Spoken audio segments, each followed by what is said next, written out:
Hey guys, so in this quick video I'm going to talk about the Bullenox and what are the payout rules. So first thing first, how it works is that you need to have a build kind of like this qualification phase, and you must build a buffer. So the max drawdown is like $2,500, table 3K, 4.5K, 5.5K. And for example, let's say talk about the 50K account, right? So required threshold is $2,600, where you're gonna have the max drawdown plus $100, and minimum withdrawal is $1,000. So the account must be at least $3,600 to request your first payout. Does it make sense? So then you're gonna have also the withdrawal limits. So for the 50K account, you have withdrawal of minimum $1,000.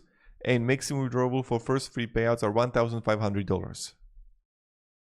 And after the third payout, you don't have any withdrawal. All right, rules for example, the limits. Profit split structure. So first 10K are yours, and then it's split for like you keep 90%, and then you need to require also 40% for payout. How does it work? Is that 40% of your total profit, and then minimum trading days rule. So you must take 10 separate days between each payout request. This is also very important, is that you need to have one trade is 1 day. So every day you need to do a trade. And you can request payout all the time.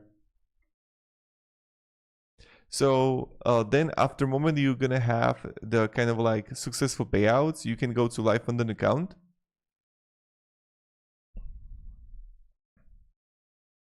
And yeah, that's also an important thing. So that's pretty much it for this video.